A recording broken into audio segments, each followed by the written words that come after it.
মলি, মলি, মলি, মলি কি হয়েছে? কি হলো? মলি চোখ খোলো। মলি, মলি,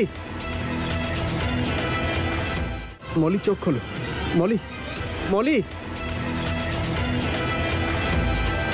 তোমার পা নীল হয়ে যাচ্ছে কেন? মলি, মলি চোখ খোলো। মলি, এক্ষুনি ওকে ডাক্তারের কাছে যেতে হবে। শোভনবাবু, মানুষ যখন মিথ্যে কথা বলে তখন এভাবেই মাথা নিচু করে কথা বলে। আমার তো মনে হয় নিশ্চয়ই এটা তারা দিদি আর ওই নার্সের মিলিত ষড়যন্ত্র। শোভনবাবু, আমাকে বিশ্বাস করুন, এরা দুজনেই মিলিত। সত্যি ও এত চালাক, মনে হচ্ছে একটা কালো টিপ পরিয়ে দিই তারা বৌমাকে। বাকি সত্যিটা আমি পরে বার করে নেব। এখন সময় হলো সুযোগের সদ্ব্যবহার করা। ব্যাস ব্যাস,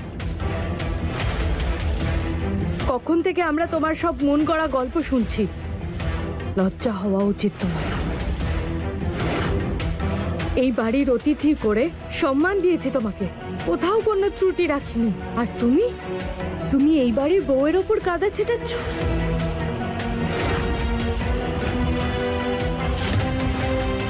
ফুল, তারা বৌমা এই বাড়ির কোনো কাজের লোক নয়, এই বাড়ির বউ হয়। ওর ওপর দোষ দেওয়ার আগে তোমায় একবার নয় 1000 বার ভাবা উচিত ছিল তোমার। আর দোষটাও দিল এমন, সোজা খুনের দোষ। কি মনে হয় এই বাড়ির বৌমা একজন খুনি? মিথ্যে।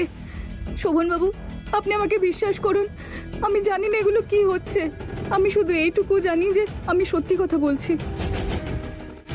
দারুণ, এখনো তুমি সত্যিটা স্বীকার করছো না? প্রমাণ সবার সামনে আছে, তাও তুমি আমার উপর দোষ দিয়ে যাচ্ছ। শোভন, আসল ব্যাপারটা হচ্ছে তোমাকে নিজের করে পেতে ও এতটাই মরিয়া হয়ে উঠেছে যে ও আমাকে সবার সামনে মিথ্যেবাদী প্রমাণ করছে।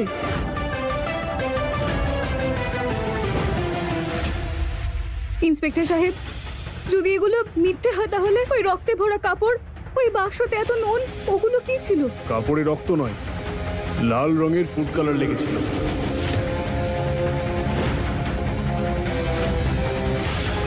আর বাক্সে কিচ্ছু ছিল না, সব ফেক ছিল, আপনাদেরকে আর আমাদেরকে বোকা বানানোর জন্য। দেখলে, শুনলে তো?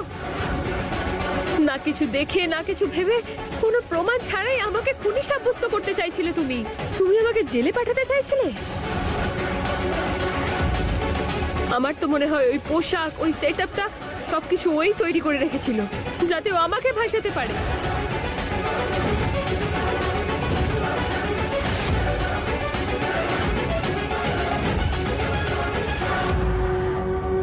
আপনি চাইলে এর বিরুদ্ধে এফআইআর করতে পারেন, মিথ্যে কেসে আপনাকে ফাঁসানোর জন্য।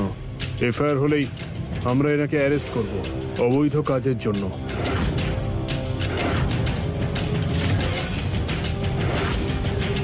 এবার এলে তো ফুল আমার পায়ের তলায়। বলুন তারা দেবী, করবেন এফআইআর আপনি? আপনি ঠিকই বলেছেন, এই ব্যাপারটা আমাদের বাড়ির ব্যাপার। এই কথাটা যদি বাড়ির বাইরে যায় তাহলে আমাদের বংশের দুর্নাম হবে, আর সেটা আমি বেঁচে থাকতে কখনোই হতে দেব না।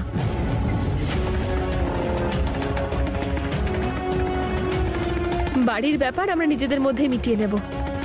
আপনারা এবার আসতে পারেন। ধন্যবাদ। ঠিক আছে, চলো।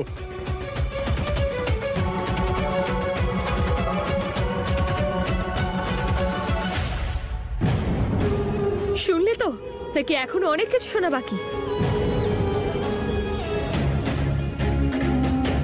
শোভনবাবু, আমার কথা একটু বিশ্বাস করুন।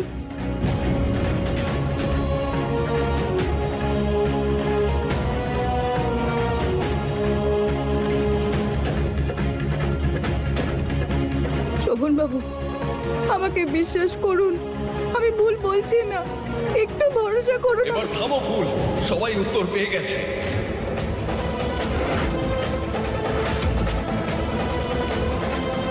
তারাকে দেখো কি যাচ্ছে ওর উপর দিয়ে। তুমি সবার সামনে একটা জীবন্ত মানুষের খুনি বানিয়ে দিলে, ওকে সবার সামনে অপমান করলে, যে পুলিশের সামনে নিজের পরিবারকে তুলে আনলো। ও যদি তোমার এগেনস্টে কেস করে দিত তখন? আর এক তুমি, আমি তোমার থেকে এটা আশা করিনি ফুল। অনেক হয়েছে। নির্লজ্জতারও একটা সীমা থাকে ফুল।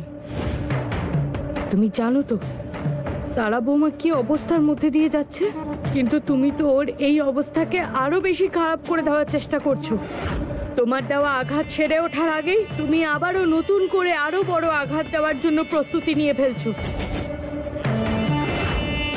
নাও, আমি তোমায় নিজেই জিজ্ঞেস করছি, কি চাই তোমার? আমায় বলো, তুমি কেন করছো এইসব? আমাদের বৌমার ওপর এত বড় দোষ দিলে যে ও কাউকে খুন করে ফেলেছে, মেরে ফেলেছে, শেষ করে ফেলেছে। এই সব কিছুর মানে বোঝো তুমি? এর ফলাফল কি হতে পারতো তুমি জানো? তোমার ভাগ্য ভালো ফুল যে তুমি আমার বন্ধুর মেয়ে, সম্পর্কে আত্মীয়ের মতো। তাই তারা বৌমা এই ব্যাপারটাকে কোর্ট পর্যন্ত টেনে নিয়ে যায়নি। কিন্তু আমি তোমাকে এই বাড়িতে আর সহ্য করব না। আর বিশেষ করে শোভন বাবার পাশে তো একদমই না।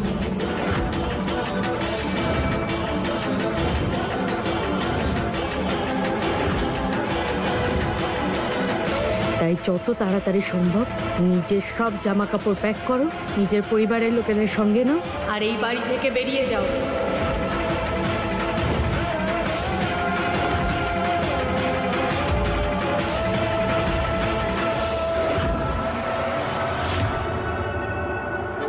বাড়া ভাতে জল ঢেলে দিল।